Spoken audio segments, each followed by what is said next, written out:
క్రీస్తు సంఘములు సమర్పించు ప్రభు యొక్క వాక్యము అనే ఈ కార్యక్రమాన్ని వీక్షిస్తున్న మీ అందరికీ మా వందనములు. ఇప్పుడు సహోదరులు కరుణాకర్ గారు మనకు వాక్యాన్ని ఈ ప్రభుదిన ఆరాధన కొరకు చేరవచ్చిన ప్రియ సహోదరి సహోదరులకి తెలియజేస్తా ఉన్నాను. ఈ సమయంలో చదవనటువంటి వాక్య భాగంలో నుంచి క్రీస్తు రాజు ఉన్నాడు అనేటువంటి విషయాన్ని మరికొన్ని వాక్యాల ద్వారా మనం పరిశీలించి అర్థం చేసుకునే ప్రయత్నం చేద్దాం. వాస్తవానికి ఈ ప్రార్థన క్రైస్తవులు అనబడుతున్న వారు అనేకులు తరచుగా చేస్తూ ఉంటారు. అయితే యేసు ప్రభు వారు ఈ ప్రార్థన చేయండి అని చెప్పలేదు. ఇది మొదటిగా గుర్తించవలసిన సంగతి. ఎందుకు ఈ మాటలను మరలా మనం నొక్కి మాట్లాడుకోవాల్సి వస్తూ ఉంది అని అంటే, క్రీస్తునందు విశ్వాసం ఉంచిన వారిగా, దేవునికి భయపడేవారిగా, దేవుని చిత్తాన్ని జరిగించడానికి అది భయముతో ప్రాకులాడేవారిగా మనకు ఉండవలసిన లక్షణం ఏంటంటే, దేవుడు తన కొరకు చేయమనేటువంటి కార్యక్రమాల్లో ఒక క్లారిటీ ఉంది. ఆయన పాటల ద్వారా స్తుతించండి అని చెప్పాడు, కానీ దావీదు పాడినట్లుగా పిచ్చి పాటలు పాడమని, దావీదు నాట్యం చేసినట్లుగా నాట్యం చేయమని, అలాగనే దేవుడు అసహించుకునేటువంటి వాద్య పరికరాలను పాటల్లో ఉంచమని చెప్పలేదు. ఆ క్లారిటీ తెలియకుండా మనకు తోచినంత దేవుని ఎదుటి పెట్టి అంగీకరించు అంటే ఆయనంత అమాయకుడు కాదు, పిచ్చోడు అంతకన్నా కాదు. కాబట్టి ఎంతో ప్రయాసతో భక్తిని కొనసాగించేటువంటి వారు ఈ సంగతులను మరి ముఖ్యంగా పరిశీలనగా తెలుసుకొని గ్రహించి దేవుడు ఆజ్ఞాపించినంత వరకే చేయటం అనేటువంటిది మనకి ప్రయోజనకరం.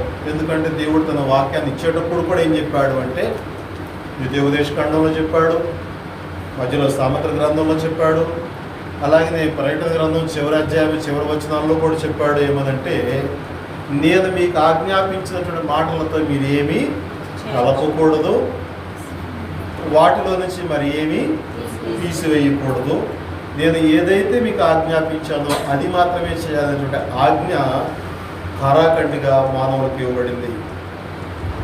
కనుక ఈ రోజున ఈ పరలోక ప్రార్థన అని పేరు పెట్టి చేసుకునేటువంటి ప్రార్థనలో ఈ ప్రార్థన చేయండి అని యేసు ప్రభు వారు కోరలేదు, చెప్పలేదు. ఇలాగన ప్రార్థన చేయండి అని అన్నారు. ఇలాగన ప్రార్థన చేయండి అన్నదానికి ఈ ప్రార్థన చేయండి అన్నదానికి తేడా ఉందా? రెండు ఒకటేనా? ఈ ప్రార్థన చేయండి అంటే దాన్ని ఏ మార్పు చేర్పులు చేయకుండా అదే చేయాలని అర్థం. ఇలాగన చేయండి అన్నదంటే దానిలో ఏదో మాదిరి చూపించారని అర్థం. ఏముంది దానిలో మాదిరికరమైన అంశాలు అంటే, ఒకటి నీ నామం మహిమపరచబడును గాక అన్నాడు. అనగా మనం ప్రార్థించే ప్రతి సమయంలో దేవునికి మహిమ, స్తుతి, ఘనత చెల్లించాలి. రెండవది, నీ రాజ్యము వచ్చును గాక, పరలోకమును నీ చిత్తము నెరవేర్చబడుతున్నట్లు భూమి యందు నెరవేరును గాక అన్నాడు. అంటే రాజ్యము రావాలనని, ఆ రాజ్యంలో నీ చిత్తము పరలోకంలో జరుగుతున్నట్లుగా ఇక్కడ కూడా జరగాలనేటువంటిది ప్రార్థన చేయండి అన్నాడు. మూడవది, ప్రార్థన చేసేటప్పుడు మొదట మనల్ని మనం దేవుని ఎదుట సరి చేసుకుని మన విరోధులను, మన అపరాధులను కూడా క్షమించి అప్పుడు ప్రార్థన చేస్తే దేవుడు ఆలకిస్తాడనేటువంటి మూడు అంశాలు దేవుల్లో ఉన్నాయి. అంటే ఈ అంశాలను మాదిరిగా పెట్టుకుని అదే రీతి ప్రార్థన అనేటువంటిది మనం చేయవలసిన వారమై ఉన్నాం తప్ప ఇదే ప్రార్థన చేయాలని దాని అర్థం కాదు. అయితే ఇది అర్థం కాకపోవడం గల కారణం ఏంటిదంటే, యేసు క్రీస్తును ఇప్పటికీ చాలామంది రాజు రాజు రాజు అని ఊతపదంలాగా అంటారు, కానీ వాస్తవానికి ఆయనను రాజుగా సరిగా గ్రహించిన వారు కారు. అర్థం కాలేదు. కారణం ఏంటంటే, వాడు నేర్చుకునేటువంటి విధానాన్ని బట్టి ఉంటుంది.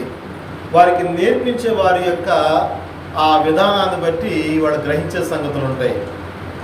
కానీ ఈ రోజున యేసుక్రీస్తుని గురించి గ్రంథంలో మనం పరిశీలన చేస్తే ఆయన శరీరధారిగా ఉన్న దినాల్లో కూడా ఆయన పుట్టడం ఎలాగన పుట్టాడు, ఎలాగన జీవించాడు, ఎవరెవరు ఆయనకు రాజుగా గుర్తించారు అనేటువంటి కొన్ని విషయాలను గ్రంథంలో నుంచి మనం పరిశీలించే ప్రయత్నం చేద్దాం. మొదటగా ఆయన పుట్టినటువంటి సందర్భాన్ని మనం జ్ఞాపకం చేసుకున్నట్లయితే మత్తయి సువార్త 2వ అధ్యాయము మొదటి 2 వచనాలను మనం గమనించినప్పుడు, రాజైన హేరోదు దినముల యందు యూదయ దేశపు బెత్లెహేములో యేసు పుట్టిన పిమ్మట ఇదిగో తూర్పు దేశపు జ్ఞానులు యెరూషలేమునకు వచ్చి, యూదుల రాజుగా పుట్టినవాడెక్కడనున్నాడు?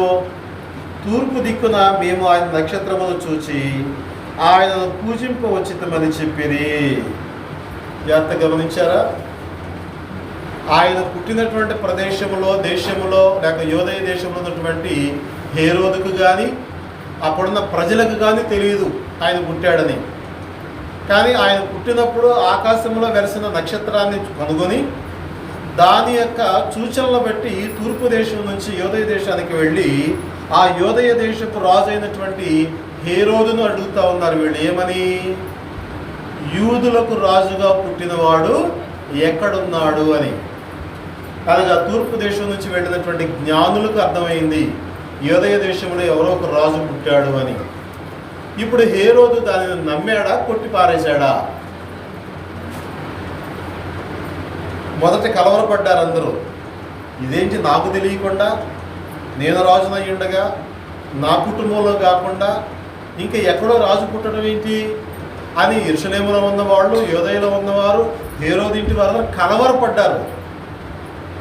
అప్పుడు వెంటనే వాళ్ళు ఏం చేశారు అనంటే, ప్రధాన యాజకుల్ని, శాస్త్రులని, పరిసయ్యులని, ఈ మత సంబంధమైనటువంటి ఆధిక్యత కలిగిన వాళ్ళని పిలిపించి, ఏడు నిజంగా క్రీస్తు అనేటువంటి రాజు పుడతాడని మనకి ప్రవచనాల్లో ఉంది కదా, ఎక్కడ పుడతాడు ఏంటనేటువంటి ఎంక్వైరీలు అప్పుడు మొదలుపెట్టారు.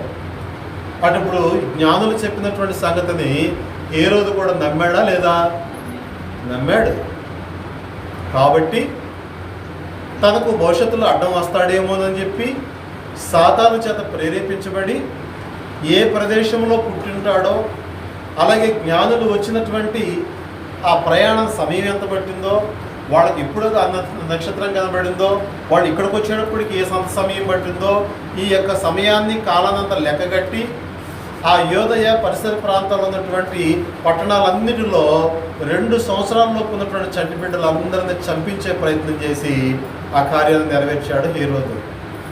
అంటే ఇప్పుడు రాజు పుట్టాడు అనేటువంటి వాస్తవం హేరోదు అంగీకరించాడా లేదా? అతనికి అర్థమైంది కదా. భయపడ్డాడు అంటే అర్థం ఏంటి? అతను నమ్మాడనే కదా. రెండో విషయాన్ని గమనిద్దాం.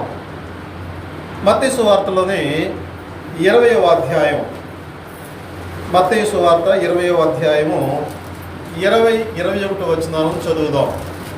యేసు ప్రభు వారి యొక్క పరిచర్య కాలంలో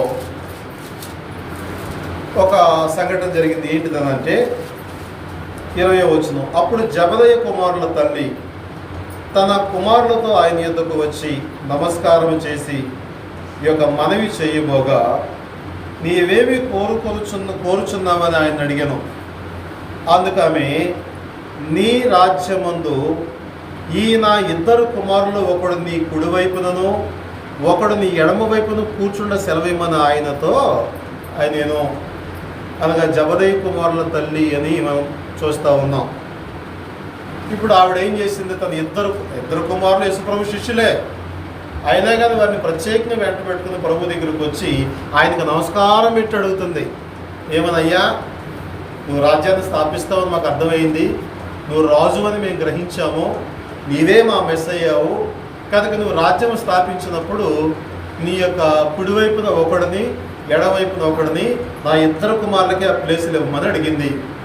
ఆమె భౌతికంగా అడిగిందో ఆత్మీయంగా అడిగిందో సెకండరీ, తర్వాత చూద్దాం. కానీ యేసును ఆవిడ రాజుగా అంగీకరించిందా లేదా? నమ్మిందా లేదా? అర్థం చేసుకోండి. అక్కడ హేరోదు నమ్మాడు, ఇక్కడ జబదయి కుమారుల తల్లి కూడా నమ్మింది. ఇంకా మనం గమనించినట్లయితే మార్కు సువార్త 15వ అధ్యాయము 10వ వచనం చదువుదాం. యేసును ఒక నేరస్తునిగా పిలాతు అనేటువంటి ఒక న్యాయాధిపతి ముందు పెట్టారు. ఆయన రోమా సామ్రాజ్యపు గవర్నరు ఆయన ముందు పెట్టారు. ఆయన యేసును విచారణ చేసిన తర్వాత ఆయన ఏమని ప్రజలను అడుగుతున్నాడో చూడండి. 15వ అధ్యాయము 9-10 వచనం కలిసి ఉన్నాయి. ప్రధాన యాజకులు అసూయ చేత యేసును అప్పగించితరని పిలాతు తెలుసుకొని, నేను యూదుల రాజును మీకు విడుదల చేయగోరుచున్నారా అని అడిగాను. ఏమంటున్నాడు పిలాతు? ఎవరిని విడుదల చేయొచ్చా అని అంటున్నాడు. అండ్ పిలాతు కూడా నమ్మాడా యేసు రాజని? ఒక రోమా అధికారి నమ్మాడండి యేసు రాజుని. అప్పుడున్న యూదులకు అర్థం కాలేదు, వాళ్ళు నమ్మలేకపోతా ఉన్నారు. ఆయన విచారణ చేసిన తర్వాత, ఆయనతో మాట్లాడిన తర్వాత ఈ యేసు అంటే ఎవరు అనేటువంటిది ఒక అన్యుడిగా ఉన్నటువంటి ఒక అధికారికి క్లారిటీ వచ్చేసింది. ఆయన అంటున్నాడు స్పష్టంగా, మీరు యూదుల రాజును ఆరోపించినా ఈయన విడిచిపెట్టమంటారా అంటలేదు, మీకు యూదులకు రాజు ఉన్నటువంటి ఇతను విడిచిపెట్టమంటారా అని అడుగుతున్నాడు. అంటే పిలాతు కూడా యేసును రాజుగా నమ్ముతున్నాడు. ఇంకా మనం గమనించినట్లయితే లూకా సువార్త 23వ అధ్యాయము 38వ వచనం చదువుదాం. ఇతడు యూదుల రాజని పై విలాసము కూడా ఆయనకు పైగా వ్రాయబడెను. ఆయన సిలువేసిన తర్వాత ఆయన తలకు పైన ఆ సిలువుకు ఒక బోర్డు పెట్టారు. ఆ బోర్డు మీద ఏమని రాయమని అడిగారంటే యూదుల రాజునని చెప్పుకుంటున్నాడని రాయి అని చెప్పారు వాళ్ళు. అంటే ఆయన మీద వాళ్ళు వేసిన ఆరోపణ అది. నేను యూదులకు రాజునని చెప్పుకుంటున్నాడు, ఉన్నటువంటి రాజుకు వ్యతిరేకంగా మాట్లాడుతూ ఉన్నాడు, అనగా ప్రజలను రాజద్రోహానికి ప్రేరేపించేవాడుగా నేరం చేశాడు అని చెప్పి యేసును ఏ ఆరోపణ మీద అయితే వాళ్ళు శిక్షించే ప్రయత్నం చేశారో అదే ఆరోపణను ఆ యొక్క పలక మీద రాసి ఆయన శిరస్సు మీద ఉంచమని చెప్పి, పైన ఉంచమని చెప్పి కోరారు. కానీ పిలాతు ఏమని రాశాడు?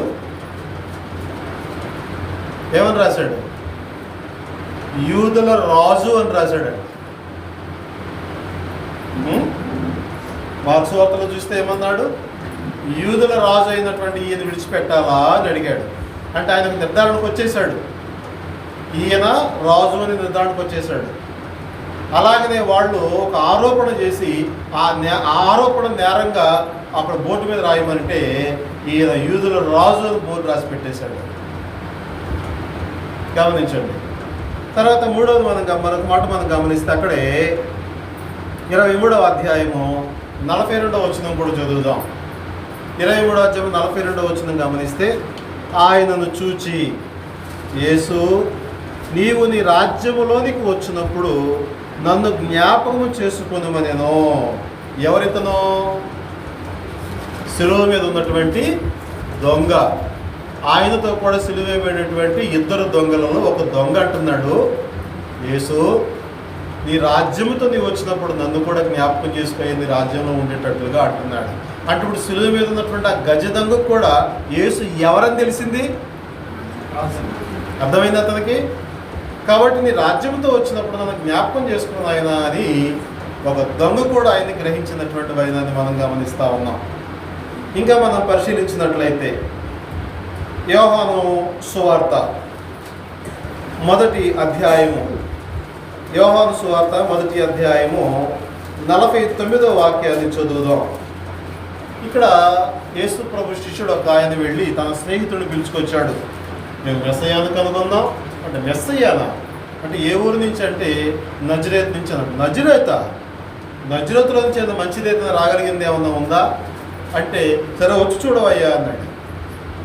నతనయేలు యేసు ప్రభు దగ్గరికి వచ్చి ఆయనతో మాట్లాడిన తర్వాత అతను ఇచ్చిన స్టేట్మెంట్ ఏంటి చూసారా? 49వ వచనం.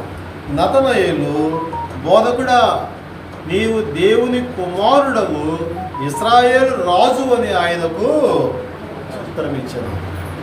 నతనయేలు కూడా అర్థమైంది యేసు క్రీస్తు రాజు అయి ఉన్నాడని. ఇప్పుడు ఎంతమందికి అర్థమైంది? లిస్ట్ చెప్తారా? హేరోదికి అతను ప్రజలకు అర్థమైంది. Very good. తర్వాత జబదయి కుమారుల తల్లికి అర్థమయ్యింది, ఇంకా పిలాతుకి అర్థమయ్యింది, సిలువలో ఉన్నటువంటి దొంగకి అర్థమయ్యింది, అలాగే నతనీయులు అనేటువంటి మనుషుడికి అర్థమైంది. అవునా? ఇంకా మనం గమనించినట్లయితే యోహాను సువార్త 6వ అధ్యాయం 15వ వచనం కూడా చదువుదాం.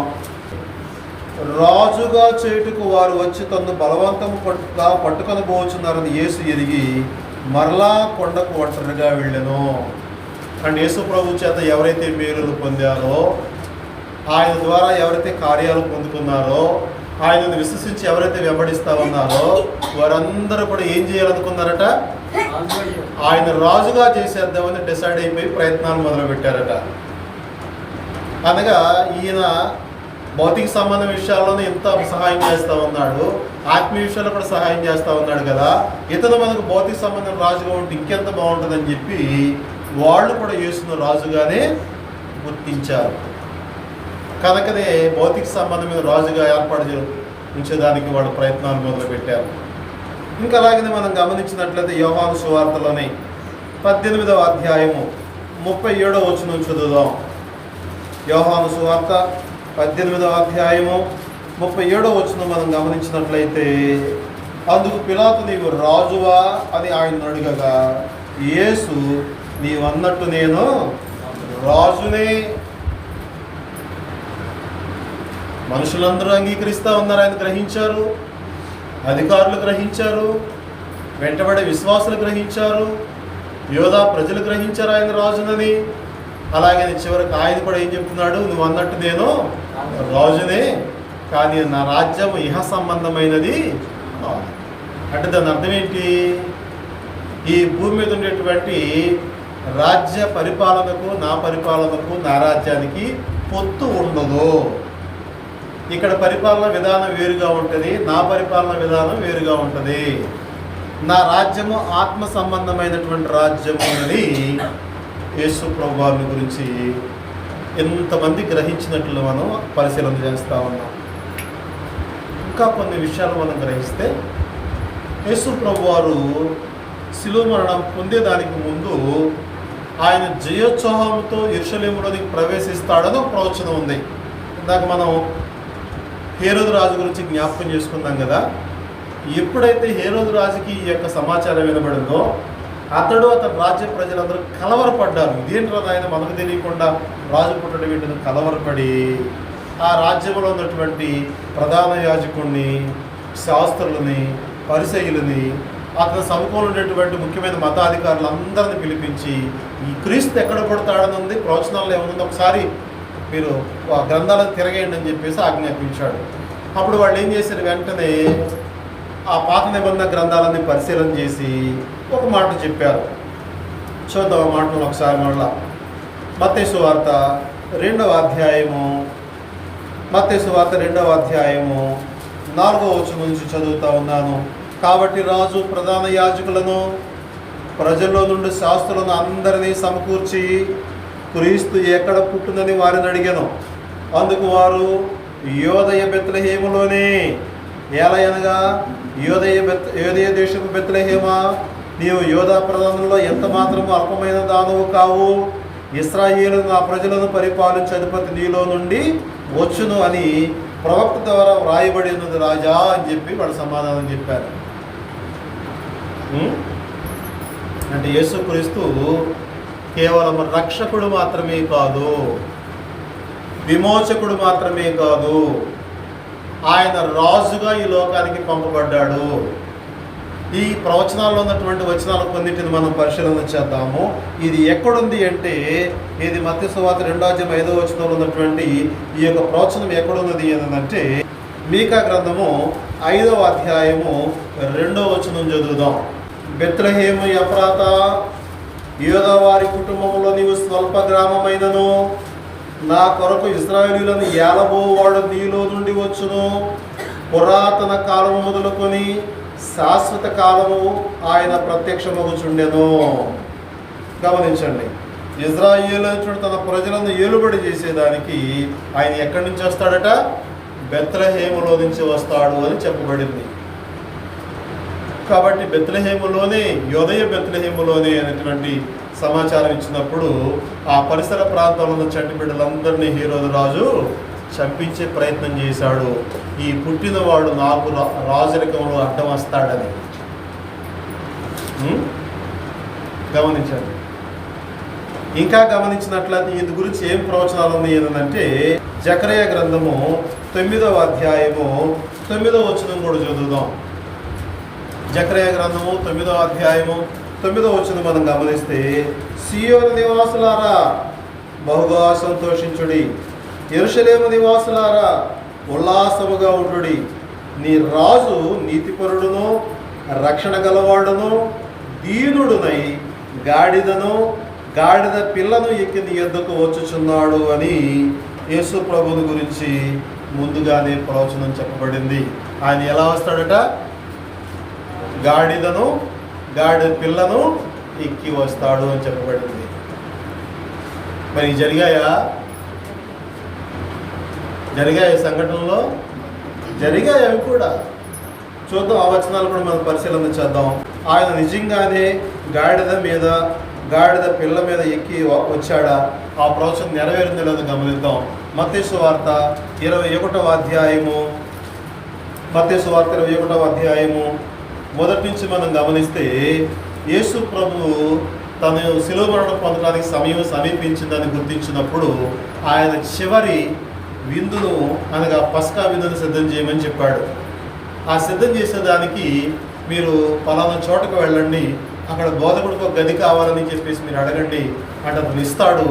అలాగనే మీరేం చేస్తారు అంటే, పలానా చోటకి గాడిద పిల్ల కట్టబడి ఉంటుంది, దాని విప్పు తోలుకుని రండి. ఒకవేళ ఇది ఎవరికి ఎందుకు అని అడిగితే, ఇదిగో దేవుని కుమారుడు మనుష్య కుమారుడు దీన్ని అడిగాడని చెప్పండి, వెంటనే అతను తిరిగి పంపిస్తాడని చెప్పాడు. ఆ తర్వాత మనం గమనిస్తే 4వ వచనం, ప్రవక్త వలన చెప్పబడి నెరవేరినట్లు ఇవి జరిగాను. అదేమనగా, ఇదిగో నీ రాజు సాత్వికుడై గాడిదను భారవాహిక పశువు పిల్ల అయిన చిన్న గాడిదను ఎక్కి నీ యొద్దకు వచ్చుచున్నాడని సియోను కుమారుతో చెప్పుడి అనున్నది. శిష్యులు వెళ్ళి యేసు తమకు ఆజ్ఞాపించిన ప్రకారం చేసి ఆ గాడిదను దాని పిల్లను తోలుకుని వచ్చి వాటి మీద తమ బట్టలు వేయగా ఆయన బట్టల మీద కూర్చుండెను. జనసమూహములోనూ అనేకులు తమ బట్టలు దారి పొడుగున పరిచిరి, కొందరు చెట్ల కొమ్మలు నరికి దారి పొడుగున పరిచిరి. జనసమూహముల్లో ఆయనకు ముందు వెళ్ళుచుండిన వారు వెనుక వచ్చుచుండిన వారు, దావీదు కుమారునికి జయము, ప్రభుపేట వచ్చువాడు స్తుతింపబడదు గాక, సర్వోన్నతమైన స్థలములో జయమని కేకలు వేసిరి. ఎలా వచ్చాడు ఆయన యెరూషలేము పట్టణంలోనికి? జయోత్సాహంతో వచ్చాడు. దేని మీద వచ్చాడు? గాడిద పిల్లని ఎక్కువ వచ్చాడు. ఆ గాడిద మీద వాళ్ళు బట్టలు పరిచారు, నేల మీద దారి పొడవున బట్టలు పరిచారు, కొందరు కొన్ని చెట్ల కొమ్మలను తీసుకొచ్చి పరిచారు. అంటే అది వారికి రాజుగా ఆహ్వానం పలుకుతున్నారు ఆయనకి. అందుకని ఏమంటున్నారు? దావీదు కుమారునికి జయము. జయం అనేటువంటి మాటకి అర్థం ఏమి రాశాడు? హోసన్నా అని రాశాడు. అనగా ఆయనకి జయజయలు పలుకుతూ ఆ యొక్క ఆర్భాటంతో ఆయన యెరూషలేమునికి ఆహ్వానించారు. దావీదు కుమారుడు ఎవరని? దావీదు కుమారుడు అంటే ఎవరని వాళ్ళు ఆహ్వానించారు. అంత ఆర్భాటంగా ఆయన్ని ఊరేగించుకుంటూ తీసుకెళ్లారు. మార్కు సువార్త 11వ అధ్యాయం 7వ వచనం నుంచి, వారు ఆ గాడిద పిల్లను యేసునొద్దకు తోలుకుని వచ్చి తమ బట్టలు దానిపైన వేయగా ఆయన దాని మీద కూర్చుండెను. అనేకులు తమ బట్టలు దారి పొడుగున పరిచిరి, కొందరు తాము పొలముల్లో నరికిన కొమ్మలను పరిచిరి. మరియు ముందు వెళ్ళుచుండిన వారును వెనుక వచ్చుచుండిన వారును, జయము ప్రభువు పేరట వచ్చేవాడు స్తుతింపబడును గాక, వచ్చుచున్న మన తండ్రి అయిన దావీదు రాజ్యము స్తుతింపబడును గాక. దావీదు కుమారుడు వస్తున్నాడంటే ఏమొస్తుంది? గమనించారా? దావీదు కుమారుడు వస్తున్నాడంటే ఏమొస్తుంది? ఆయనతో పాటు రాజ్యం వస్తుంది. రాజుగా ఆయన వస్తున్నాడు. కాబట్టి తెచ్చే రాజ్యానికి వచ్చే రాజుకు వాళ్ళు జయనాదాలు పలుకుతూ ఉన్నారు. లూకాసు వార్త 19వ అధ్యాయము 36వ వచనం నుంచి, ఆయన వెళ్ళుచుండగా తమ బట్టలు దారి పొడుగున పరిచిరి. ఒలీవల కొండ నుండి దిగు చోటుకు ఆయన సమీపించుచున్నప్పుడు శిష్యుల సమూహమంతయు సంతోషించుచు ప్రభువు పేరట వచ్చు రాజు స్తుతింపబడునుగాక. పరలోకమందు సమాధానమును సర్వోన్నతమైన స్థలములో మహిమయు ఉండునుగాక అని తాము చూచిన అద్భుతములన్నిటిని గురించి మహాశబ్దముతో దేవునికి స్తోత్రము చేయసాగిరి. ఎవరు వస్తున్నారంట ఇప్పుడు? అది ప్రభు పేరట రాజు వస్తున్నాడు కనుక వాహనమైనటువంటి గాడిద మీద ఆయన వస్తూ ఉన్నాడు. మీరు గమనించండి, ఇజ్రాయెల్లో గాడిద మీద ఎందుకు ఊరేగించేవాళ్ళు అనంటే, ఇజ్రాయెల్లో రాజును అభిషేకించిన తర్వాత ప్రజలందరికీ తెలిసేటట్లుగా ఆ ప్రదేశం అంతా ఊరేగించేటప్పుడు గాడిద మీద ఎక్కించేవాళ్ళు. కనుక వాళ్ళకి అర్థమవుతుంది, గాడిద మీద ఎక్కించి ఇలాగ జయనాదాలు చేస్తున్నారంటే రాజు వస్తున్నాడు అనే సంగతి. కనుక వాళ్ళకి అందరికి అర్థమయ్యేటట్లుగా వీళ్ళు యేసును రాజుగా గుర్తించి అలాగన జయోత్సవంతో యెరూషలేము పట్టణంలో తీసుకుని వచ్చారు ఆర్భాటంతో. వాళ్ళందరికీ అర్థమైందండి రాజు అని. ఈరోజున చాలామందికి రాజు అని అర్థం కావట్లేదు. ఇంకా వస్తాడు, రాజ్యం తెస్తాడని అనుకుంటున్నారు, భ్రమలో ఉన్నారు. మనం అనుకునే ప్రత్యక్ష సంబంధమైనటువంటి భూ సంబంధమైన కంటికి కనబడే రాజ్యం రాదు. అది బైబిల్ గ్రంథంలో ఎక్కడ చెప్పలేదు. రాత్రి కూడా మనం నేర్చుకున్నాం. మొత్తం లూకాసు వార్త 20వ అధ్యాయము 27వ వచనాల్లో మనం గమనించాం. 17వ అధ్యాయం 27వ వచనాల్లో దేవుని యొక్క రాజ్యము ప్రత్యక్షంగా రాదు, అది మీ మధ్యలోనే ఉంది. అంటే అర్థం ఏంటంటే, ఎవరైతే యేసుక్రీస్తుకు భయపడి విధేయులై విరిగి నలిగిన హృదయం కలిగి ఈ లోకంలో భయంతో కొనసాగుతున్నారో అక్కడే దేవుని పరిపాలన ఉంది, ఆయన అధికారం ఉందని అర్థం. సింహాసనం రాజదండం కాదు, ఇక్కడ భౌతిక సంబంధంగా ఉండవు అవి. కనుక ఎవరైతే క్రీస్తును రాజుగా గుర్తించారో, రాత్రి కూడా మనం నేర్చుకుందాం. అపోస్తల కార్యం 2వ అధ్యాయము 41వ వచనంలో ఇంచుమించు 3000 మంది అక్కడ రక్షణ పొందారు. ఆ రక్షణ పొందిన వారికి తన ప్రసంగంలో పేతురు ఇచ్చిన చివరి స్టేట్మెంట్ ఏంటి? అపోస్తల కార్యాలు 2వ అధ్యాయం 36వ వచనం. అపోస్తల కార్యం 2వ అధ్యాయం 36వ వచనంలో పేతురు చెప్తున్నాడు, మీరు సిలువ వేసిన ఈ యేసుని, ఆయన సిలువ వేసి సంహరించి అడ్డం లేకుండా చేసుకుందాం అనుకున్నారు వాళ్ళు. మీరు సిలువ వేసిన ఈ యేసుని దేవుడు ఏం చేశాడు? ప్రభువుగాను క్రీస్తుగాను నియమించాడు. ఇది ఇజ్రాయేలు వంశమంతయు రూఢిగా తెలుసుకోవాలని చెప్తే 40వ వచనం చూడండి. 40వ వచనం ఏమంటున్నాడు? ఇంకొను అనేక విధములైన మాటలతో వారికి సాక్ష్యం ఇచ్చి, మీరు మూర్ఖులకు ఈ తరము వారికి వేలై రక్షణ పొందుడని వారిని హెచ్చరించను.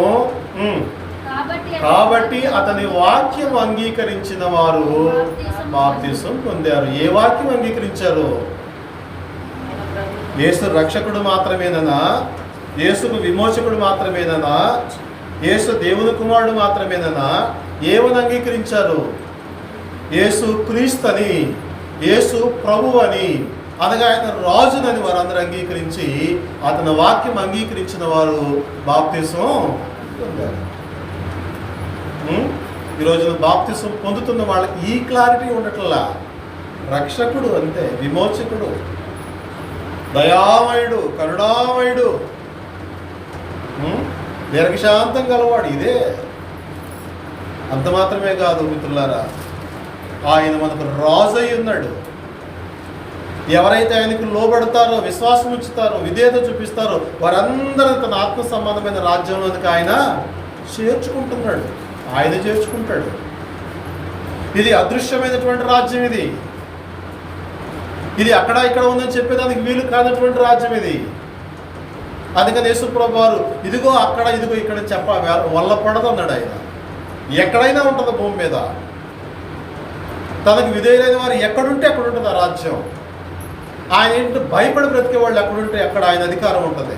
అది రాజ్యం అంటే. అందుకని ఈ భూలోకంలో ఎవరైతే దేవునికి భక్తిగా ఉండాలి, దేవునికి సేవ చేయాలి, దేవుని మెప్పించాలి, నేను పరలోకం వెళ్ళాలనుకుంటున్నారో అలాంటి వారితో పౌలు అనగా హెబ్రీ గ్రంథకర్త చెప్పి ఒక మాటను జ్ఞాపకం చేస్తాను మీకు. నేను హెబ్రీలకు రాసిన పత్రిక 12వ అధ్యాయము, ఇక్కడ మనం వాస్తవానికి 18వ వచనం నుంచి గమనించాలి కొన్ని సంగతులు. 12వ అధ్యాయం ప్రారంభంలో ఎంత గొప్ప సాక్షి సమూహం మేఘం వలె మనల్ని ఆవరించి ఉన్నందున అని హేబేలు మొదలుకొని అప్పటి వరకు ఎవరైతే క్రీస్తుని విశ్వాసం నుంచి జీవించారో వారందరినీ గొప్ప సాక్షి సమూహం అని పరిచయం చేశాడు. ఆ తర్వాత క్రీస్తు ఆయన విశ్వాసానికి కర్త అయి ఉన్నాడు అని చెప్పాడు. అనగా ఆయన సేనాధిపతి అయి ఉన్నాడు అని చెప్పాడు. కాబట్టి ఆయన చెప్పేటువంటి మాటలు విని ఆయన రాజుగా అంగీకరించి ఆయనకు లోబడి జీవిస్తే మీ యొక్క జీవితాలు క్షేమకరంగా ఉంటాయి. ఒకవేళ లేదనుకోండి, మీరు సేనాయి పర్వతం దగ్గర ఇజ్రాయెల్ వచ్చినట్టు రాలేదు, ఆనాడు మండుతున్న కొండకు వాళ్ళు వచ్చారు, అలాగనే బోర ధ్వనికి వచ్చారు, తుఫానుకు వచ్చారు, మాటల ధ్వనికి వచ్చారు, అలాగనే సేనాయి పర్వతం మీద దేవుడు వేయించేసినప్పుడు ఆ భయంకరమైన వాతావరణకు వచ్చిన వాళ్ళ మాట వినకపోతే దేవుడు వాళ్ళని శిక్షించి నశింపజేశాడు. కాబట్టి ఇప్పుడు పరలోకము నుంచి బుద్ధి చెప్పుచున్న వారిని మాట వినకపోతే మన పరిస్థితి ఏంటి అని అంటున్నాడు. గమనిద్దాం. 12వ అధ్యాయము 25వ వచనం నుంచి చదువుదాం. మీకు బుద్ధి చెప్పుచున్న వారిని నిరాకరింపుకుంటున్నట్లు చూచుకునడి. వారు భూమి మీద నుండి బుద్ధి చెప్పిన వారిని నిరాకరించినప్పుడు తప్పించుకొనకపోయిన ఎడల పరలోకము నుండి బుద్ధి చెప్పుచున్న వారిని విసర్జించు మనము తప్పించుకొనకపోవటం మరి నిశ్చయము కదా. పరలోకం నుంచి మనకు ఇప్పుడు బుద్ధి చెప్పేది ఎవరు? యేసుక్రీస్తు వారు చెప్తున్నాడు. తండ్రి దేవుడు తెలియజేస్తా ఉన్నాడు, పరిశుద్ధాత్ముడు తెలియజేస్తా ఉన్నాడు. ఇదిగో నా ఆత్మ సంబంధమైన రాజ్యము భూలోకంలో ఉందనే వాస్తవాన్ని బహిర్గతం చేస్తా ఉన్నాడు. ఒకవేళ మన కన్నులు మనం మూసుకుని ఇంకా రాలేదు అంటే దేవుడు కూడా ఏమీ చేయలేడు. ఎందుకంటే దాన్ని గ్రహించేదానికి మొదట మన సిద్ధంగా ఉండాలి, దాన్ని చూసేదానికి మన నేత్రాలు తెరుచుకుని ఉండాలి, మన మనసులకు విశాలపరచాలి. కొందరు చెప్తూ ఉంటాం, నేను ఎంత చెప్పాను కానీ ఒక్క మాట కూడా ఎక్కలా వాళ్ళకి అంటాం. అంటే అర్థం ఏంటి? వినలేదనా? విన్నారు, కానీ వినిన మాటను లోపలికి చేర్చుకోవడానికి మనసు లేదు. కనుక వాళ్ళ మనసును మూసేసుకున్నారు, చెవులను మాత్రం అప్పగించారని అర్థం. అలాగనే దేవుని రాజ్యాన్ని కూడా మనం చూడాలనంటే వెలిగింపబడినటువంటి నేత్రాలు కావాలి మనకి. అంధకార సంబంధమైన అధికారులను విడుదల పొందిన అనుభవం కావాలి. అందుకని కింద వచనాలు మనం గమనిస్తే 28వ వచనంలో అంటున్నాడు, అందువలన మనము నిశ్చలమైన రాజ్యమును పొంది దైవ కృప కలిగి ఉందుము, ఆ కృప కలిగి వినయ భయభక్తులతో దేవునికి ప్రీతికరమైన సేవ చేద్దాం. ఇప్పుడు చాలామంది అనుకుంటున్నారు ఇక్కడ కాదు రాజ్యం అంటే, ఈ లోకం అంతా అంతమైపోయిన తర్వాత వస్తుంది ఒకటి రాజ్యం అని అంటున్నారు. అక్కడ చేసే సేవ ఏముంది? ఇంక నువ్వు అక్కడ చేసేదేం లేదు, అక్కడ పనిపాట్లు లేవు, ఈ ఆకలి దప్పులు లేవు, కష్టాలు బాధలు దుఃఖాలు ఏడుపులు కన్నీళ్ళు ఏమి లేవు. అక్కడ ఎల్లప్పుడూ ఒకవేళ దేవుడు అక్కడ చేరే ఛాన్స్ మనకిస్తే దేవుణ్ణి స్తుతిస్తూ పరిశుద్ధుడు పరిశుద్ధుడు పరిశుద్ధుడు స్తుతిస్తూ గాన ప్రతిగానాలతో ఎల్లప్పుడు జీవితం లాగా హాయిగా గడపటమే. అక్కడ మరి సేవ చేసే పని ఎక్కడుంది? భూమి మీదే. కనుక నువ్వు దేవునికి ప్రీతికరమైన సేవ చేయాలి అనంటే ఆయన చెప్తున్నమాట, నిశ్చలమైన రాజ్యమును పొంది దైవ కృప కలిగి ఉందము. అనగా నువ్వు దేవుని యొక్క రాజ్యంలో ప్రవేశిస్తే, క్రీస్తు యొక్క రాజ్యంలో ప్రవేశిస్తే అప్పుడు నువ్వు దైవ కృప పొందినట్టు. రాజ్యానికి వెలపటం ఉండి ఇంకా రాలేదంటే నీకు కృపే లేదు, కనికరానికి పాత్రుడివే కాదు. అందుకనే కదా పేతురు కూడా తన యొక్క ప్రసంగంలో కొర్నేలింటిలో చెప్తాడు, కొర్నేలింటికి వెళ్ళాడు కానీ ఆయనకు మనసు లేదు, ఎందుకంటే కొర్నేలు అన్యుడు. సరే దేవుడు వెళ్ళమని చెప్పాడు, ఏదో దర్శనం చూపించాడు, ఈ మనుషులు వచ్చారు నా కోసం, సరే ఏంటో చూద్దాం అనేటువంటి సందిగ్ధంతోనే వెళ్ళాడు. అక్కడికి వెళ్ళిన తర్వాత చూస్తే కొర్నేలి తన యొక్క బంధువులను స్నేహితులను ముఖ్యమైన వారందరిని పిలిపించుకుని, ఆయనే ఒక శతాధిపతి, ఆయన యొక్క స్నేహితులు అంటే ఎవరెవరు ఉంటారు? ఇంకా అందరూ గొప్ప గొప్ప వాళ్ళే ఉంటారు. ఆయన బంధువులు అంటే ఎవరెవరు ఉంటారు? ఆయన స్థాయి తగినటువంటి వాళ్ళే ఉంటారు. అలాంటి వాళ్ళందరినీ కూర్చోబెట్టుకుని రెడీగా ఉండి పేతురు యొక్క ఆగమనం కొరకు ఎదురు చూస్తూ ఉన్నాడు. పేతురు ఎప్పుడైతే ఈ కొన్నింటి కాలు పెట్టాడో వెంటనే పేతురు కాళ్ళ మీద పడి సాష్టాంగ నమస్కారం చేసేసాడు. అతను లేపి, అయ్యా నేను నీలాంటి మనిషిని, మనం దేవునికే నమస్కారం చేయాలి, మానవ మాత్రలకు మనం సాగలు పెడనక్కర్లేదని చెప్పి, సరే ఏంటో చెప్పడం, ఎందుకే మనం పిలిపించారు, నేను వచ్చే సంగతి ఏంటో చెప్పడం మొహాటం లేకుండా అడిగేశాడు. అప్పుడు జరిగిందంతా కొన్నేళ్ళు చెప్పాడు.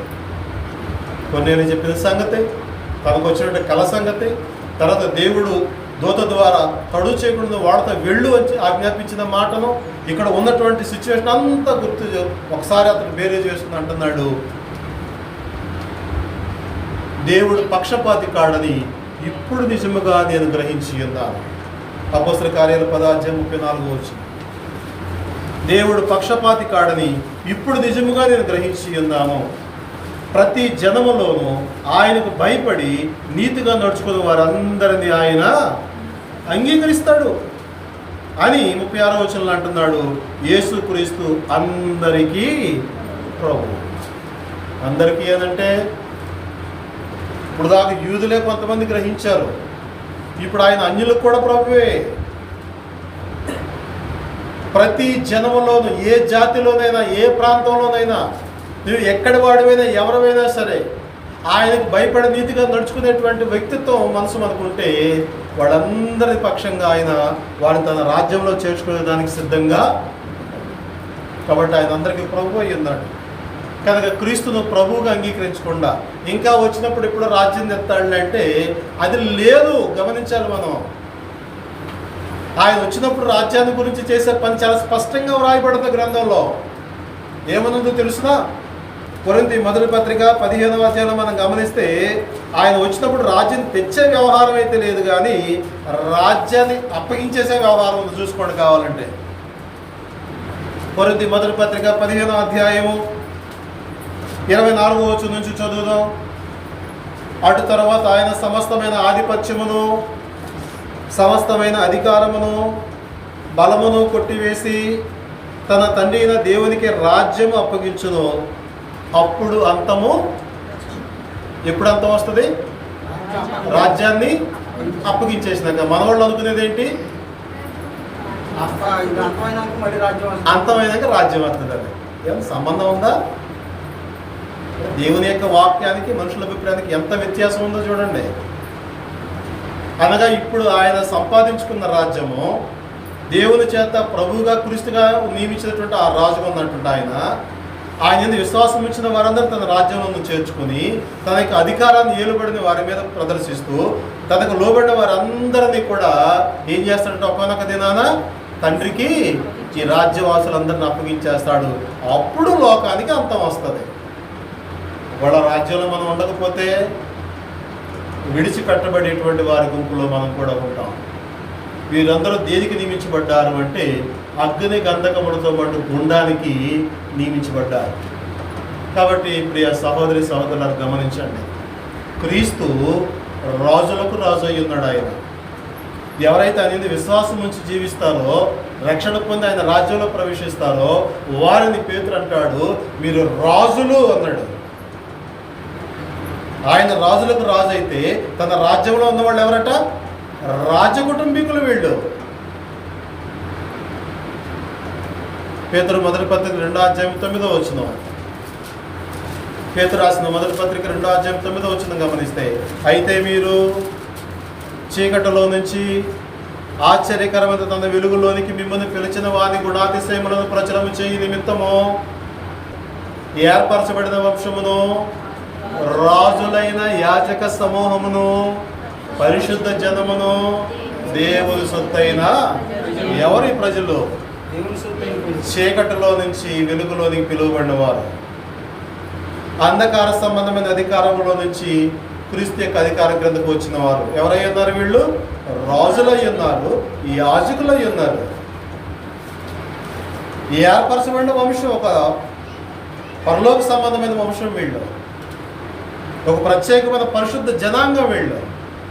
కనుక ఇలాంటి యోగ్యత అంతా లేకుండా ఏదో మాయమాటలు నమ్మేసేసి ఎక్కడెక్కడో ఏదో వినేసేసేసి వాక్యాన్ని పరిశీలించకుండా దేవుని మాటలను నమ్మకుండా ఇంకా క్రీస్తును పైకి రాజు అంటూ పూర్తిగా రాజుగా అంగీకరించలేక ప్రభువుగా ప్రతిష్ఠించుకోనకుండా వెంబడించే ఆ భక్తి వృధా ప్రయాస. మనల్ని మనమే మోసం చేసుకుంటున్నాం, మన ఆత్మను మనమే నరకానికి నెట్టి వేసుకుంటున్నాం, చాలా భయంకరమైన భ్రమలో బ్రతుకుతా ఉన్నాం. కాబట్టి ఈ రోజున క్రీస్తు ఏమై ఉన్నాడు? రాజు అయి ఉన్నాడు. మరి రాజుకు రాజ్యం ఉందా? ఉంది. ఎవరు ఆయన రాజ్య వారసులు? ఎవరు రాజ్యవాసులు? ఎవరు? ఆయన యందు విశ్వాసం ఉంచి బాప్తిసం ద్వారా రక్షణ పొందిన ప్రతి ఒక్కరూ ఆయన యొక్క రాజ్య పౌరులు. ఆయన రాజులకు రాజు. ఆయన రాజ్యంలో ఉన్న వాళ్ళందరూ రాజు కుటుంబీకులు. ఆయన ప్రధాన యాజకుడు. ఇదిగో ఈ కుటుంబంలో ఉన్న వాళ్ళందరూ కూడా యాజకులు అయి ఉన్నారు. ఆయన సేనాధిపతి, విశ్వాసానికి కర్త అయిన సైన్యాధిపతి కనుక క్రీస్తు ఉన్న వారందరూ కూడా క్రీస్తు యొక్క సైన్యంగా ఉన్నారు.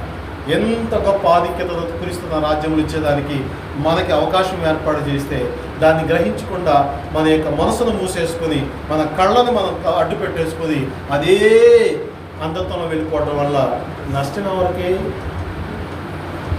మోసం చేసేవాడు ఎప్పుడు చేస్తూనే ఉంటాడండి. అబద్ధాలు చెప్పాడు ఎప్పుడు చెప్తాడు. పనే అది. ఒకవేళ అది చేయకపోతే వాడు బతుకులేదు, అందుకు అలా చేస్తూ ఉంటారు.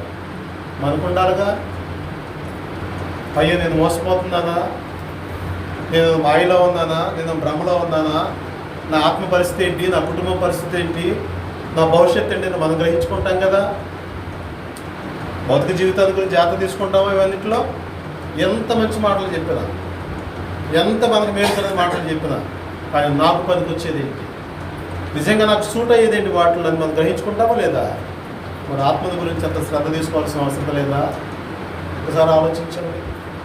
మనం దేవునికి ప్రీతికరమైన సేవ చేయాలి అనంటే ఖచ్చితంగా ఆయన రాజ్యాన్ని పొంది దైవకృప కలిగిన వారమై ఉంటేనే సేవ చేయ. పాట పాడినా, ప్రసంగం చేసినా, నువ్వు దేవునికి కానుకలు ఇచ్చినా, పరిచర్య చేసినా, ఏం చేసినా ఎవరు చేస్తే ఇష్టంగా ఉంటుంది ఆయనకి? రాజ్యాన్ని పొందిన వారు చేస్తేనే ఇష్టపడతాడు. రాజ్యానికి వెలపట ఉన్న వారు ఎంత చేసినా గాలిలో పోయేది అంటారు. గాలికి కొట్టుకొని పోయేటువంటి పొట్టులాంటిదే. కాబట్టి పొట్టుగా ఉండేటువంటి భక్తిని చేసేవారిగా ఉందామా, లేక ఫలితాన్ని అందించేటువంటి ఫలాన్ని దేవునికి ఇచ్చేటువంటి నిజమైన పటిష్టమైన భక్తులుగా మనం ఉందాం? ఒకసారి ఆలోచించుకోండి. ఎంతమంది గ్రహించారు క్రీస్తుని రాజుగా? ఎంతమంది అంగీకరించారు ఆయన క్రీస్తుగా రాజుగా? మనకెందుకు అర్థం కావట్లేదు ఇవాళ? నిజంగా క్రీస్తును ప్రభువుగా మన హృదయాలు ప్రతిష్ఠించుకుంటే, అనగా మన హృదయంలో మొదటి స్థానాన్ని క్రీస్తుకి ఇస్తే, ఆ క్రీస్తు యొక్క భయం అనుకుంటే పాపం చేస్తాం ఈ రోజున? గమనించండి. మనలో ఆ భయం ఉంటే కనుక, అయ్యో నా రాజు నన్ను చూస్తూ ఉన్నాడు, నన్ను గమనిస్తూ ఉన్నాడు, నేను నేరం చేసిందంటే ఆయన నన్ను అపరాధిగా ఎంచుతాడు, ఈ భయం చేత మనం జాగ్రత్త పడతాం. కాబట్టి అంత గొప్ప మరి రాజులకు రాజైన క్రీస్తు ప్రభువును రాజుగా స్వీకరించండి, అంగీకరించండి, ఆయన ప్రభువుగా ప్రతిష్ఠించుకోండి. అప్పుడు నిజంగా మన జీవితం పరలోక సంబంధమైన జీవితం మార్గంలో ఉన్నట్టు లెక్క. ఇంకా పరలోకం వెళ్ళిపోయినట్టు కాదు.